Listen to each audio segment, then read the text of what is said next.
morgon, good morning. Such a great pleasure being a part of this crew today. I'm really happy to be here. Modepodden, such a great name. It's a podcast that I host and produce.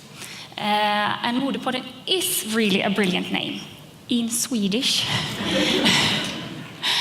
It's not about methods or my current mode, it's actually about fashion. And I must be honest to say that did worry me a bit in front of this presentation. But thinking about it a bit, mode is fashion. Podden is the podcast. So translated into English, it actually is the fashion podcast. Not bad at all. Huh? It is a brilliant name. So, Modepodden is a podcast about fashion, but it is not about what to wear. It has become the storytelling of great creative minds and entrepreneurs acting within an industry that is fantastic, offering both financial potential and possess the power to offer values as escapism, fantasy, political statements, innovation, all within its product development. So Modepodden is really fashion stories, and I am totally in love with them all. I will give you an example, and we will use the fashion statement on stage today, so be very nice. At the first glance, it looks like I'm wearing a pair of white jeans today. For those who maybe takes a bit more interest in trends, you will notice that elements like high waist, really wide legs are things that are discussed and talked about a bit this year. The white color of them is a recoming trend for each spring and summer season. But looking into it a bit further, I can tell you that these jeans are produced by a brand called Filippa K. And Filippa K was founded in 1993 by Filippa Knutsson and is today one of the biggest fashion exports in Sweden. Communicating the essence of Scandinavian design or Scandinavian fashion, having minimalistic and modern lines as their signature mark. Filippa is also the daughter of Lars Knutsson. Lars was the founder of a very famous denim brand called Gul och Blå, that in the 60s and 70s made Sweden famous on the world map of denim. So the heritage of denim has been a very important part of Filippa K's history, and always a big part of their collections from the start, and now a part of their success story. And it is that combination, together with the knowledge, that makes fashion interesting for me. So, who am I? Well, I'm an engineer that has been working within the automotive industry for the last 16 years. What? So, what does a laughing engineer like myself on this cute picture, together with other laughing engineers, leaning over a table over CAD drawings, have to do with fashion, and how on earth did I get into this? Well, in my job, I've had positions like project management, product management, process management, and business development of creative people and creative process. I've been facilitating and working along with designers, engineers, marketing people, always having a creative process ongoing. I think you could call me really a creative process hang-around, really. And when I was on maternity leave with my first child in 2013, the idea of meeting the creative minds within the fashion industry started to take form.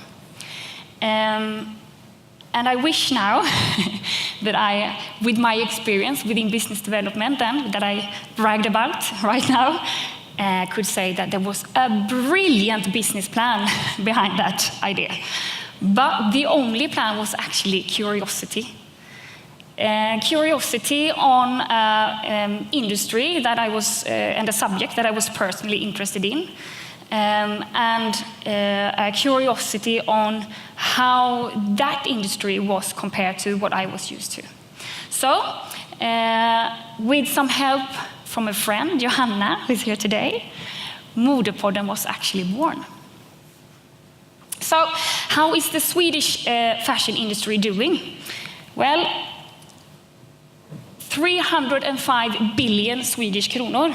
That was the turnover of this Swedish fashion industry in 2015, which was a 15% increase from the last year. Almost 60% of those is connected to the Swedish fashion giant H&M. The export increase for the fashion industry was 20%. And that is interesting to compare to the around 7% that was the total increase of export for Sweden. Here in the export numbers, digitalization also plays an important part of increasing those numbers for the companies. 58,452 people work within the fashion industry in Sweden. It's quite a lot. It's about half the size of the automotive industry, but the same size, actually, as another traditional core industry in Sweden, wood and paper. Almost 3 out of 4 are female.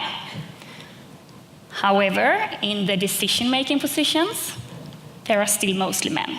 But the number of female CEOs within fashion industry are the double compared to other industries. So it looks fairly good, looking at the numbers. But it really starts to get interesting talking about creative capital.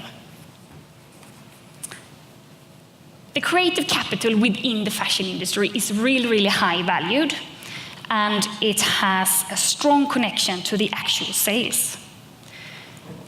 Easily put, if you're not creative, if you're not attractive, you won't sell. What do I mean by that?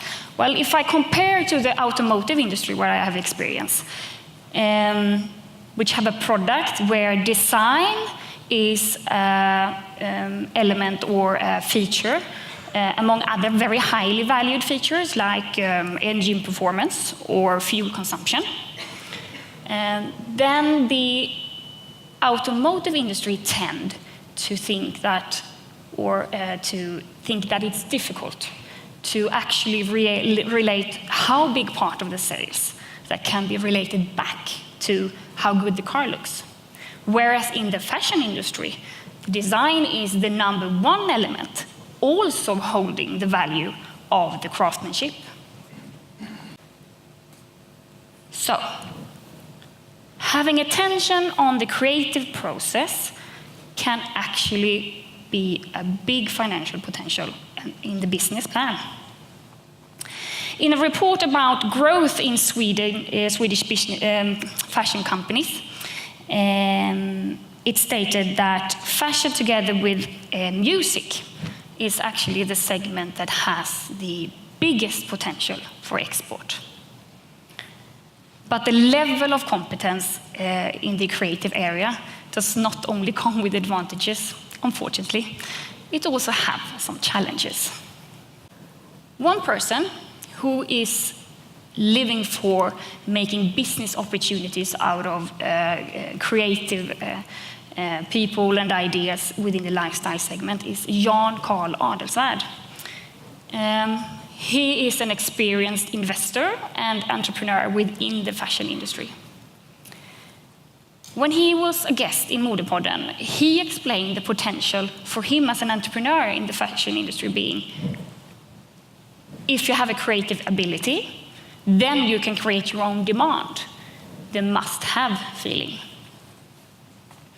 The Swedish Trade Council stated already in 2006 that companies within the fashion industry are really creative process experts already, but the one that managed to balance creativity with entrepreneurship they are the most successful. So, it sounds easy, but to do both is actually quite challenging. Kim Densler is a brand who designs and produces briefs and sell them on internet. They were struggling in the beginning of their career to find the right producer. Test or prototype batches are both very expensive and long lead time. So for a startup company, it's really crucial to get it right, and they don't have a choice really to fail. In Kim Densler's case, the first batch delivered to them was delivered with the wrong color on the thread of the briefs, meaning they could not sell it to a full price, and they had to delay the launch of their brand.